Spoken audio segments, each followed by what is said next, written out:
नमस्कार दोस्तों। आज दिनांक 19 जून 2025। एक नज़र आज की महत्वपूर्ण मुख्य खबरों पर। सुप्रीम कोर्ट में 11 जुलाई को होने वाली सुनवाई में सरकार रखे पक्ष। 69,000 शिक्षक भर्ती में आरक्षित वर्ग के अभ्यर्थियों ने बुधवार को 21 जुलाई को सुप्रीम कोर्ट को होने वाली सुनवाई में मजबूती से पक्ष रखने की सरकार से मांग की।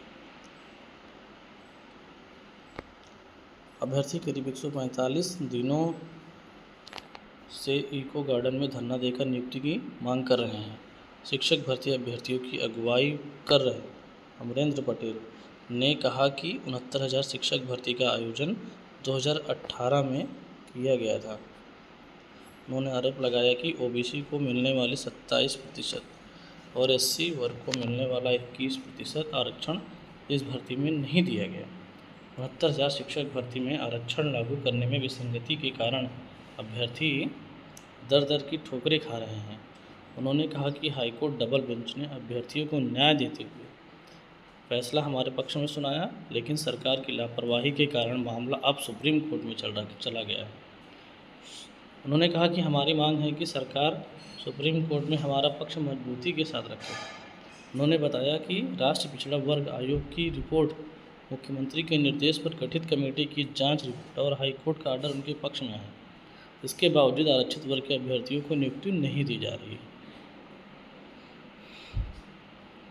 परीक्षा तिथि के इंतजार में तैयारी प्रभावित।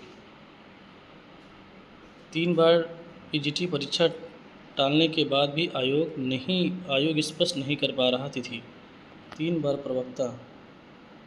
प्रवक्ता पीजीटी व 2 बार प्रशिक्षित स्नातक टीजीटी परीक्षा स्थगित होने के कारण परीक्षा तिथि को लेकर असमंजस में फंसे अभ्यर्थियों की तैयारी प्रभावित हो रही है।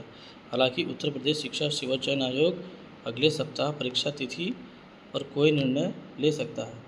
टीजीटी व पीजीटी परीक्षा के लिए 13.19 लाख अभ्यर्थियों ने आवेदन किए हैं। ये अभ्यर्थी 3 साल से परीक्षा का इंतजार कर रहे हैं। पीजीटी के 624 पदों पर भर्ती के लिए लिखित परीक्षा अगस्त के अंत में प्रस्तावित है, लेकिन आयोग परीक्षा की तिथि स्पष्ट नहीं कर रहा है। वहीं टीजीटी के 3,539 पदों पर भर्ती के लिए 21 व 22 जुलाई को प्रस्तावित टीजीटी परीक्षा भी टालने के पूरे आसार हैं।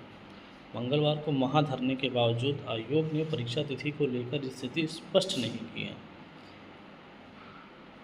एलटी ग्रेड शिक्षक भर्ती के लिए निदेशालय पर धरना आज। उत्तर प्रदेश लोक सेवा आयोग को एलटी ग्रेड शिक्षक व प्रवक्ता के 8,905 पदों का अधियाचन मिलने के बाद भी आयोग भर्ती शुरू नहीं कर रहा है।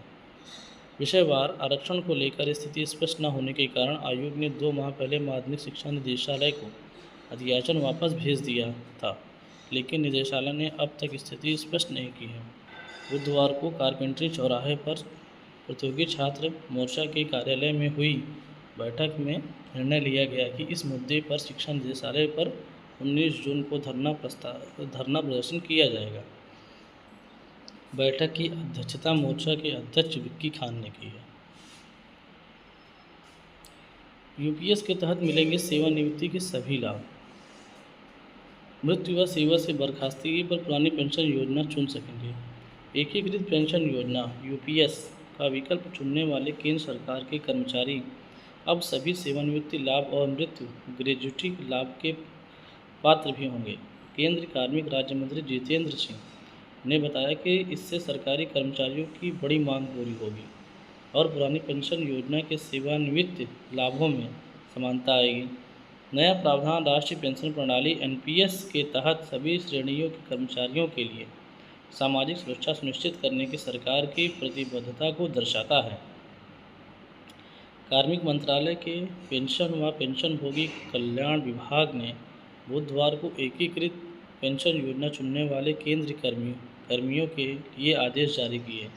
इसके तहत सेवा के दौरान सरकारी कर्मचारी की मृत्यु पर उसका जीवन साथी पुरानी पेंशन योजना चुनने का आवेदन कर सकेगा। अमान्यता या दिव्यांगता के कारण सेवा से बर्खास्तगी पर भी पुरानी पेंशन के लाभ का विकल्प है। एनपीएस और यूपीएस पेंशनधारी को भी ग्रेजुटी। पेंशन विभाग के सचिव श्रीनिवास ने बताया कि नया आदेश कर्मचारी की सेवा के दौरान मृत्यु व उसके जीवन साथी को ओपीएस में वापस जाने का विकल्प देता है। अब एनपीएस व यूपीएस पेंशनधारी भी 25 लाख रुपए तक ग्रेच्युटी के हकदार होंगे। वित्त मंत्रालय ने नई पेंशन योजना के तहत विकल्प में यूपीएस पेश की थी, जो 1 अप्रैल से लागू हो गई है। 3,000 रुपये में 1 साल के लिए फास्टैग। 15 अगस्त से शुरू होगी योजना। 1 साल या 200 फेरों में से जो पहले पूरा होगा फास्टैग तब तक मान्य। निजी वाहनों के लिए सरकार की टोल की नई योजना में तहत 15 अगस्त से 3,000 रुपये में सालाना फास्टैग मिलेगा। पास शुरू होने की तारीख से 1 साल या 200 यात्रा जो भी पहले हो के लिए वैध रहेगा। तो सीमा पूरी होने पर फास्टैग फिर से खरीद सकेंगे, भले 1 साल की वैधता अवधि खत्म ना हो।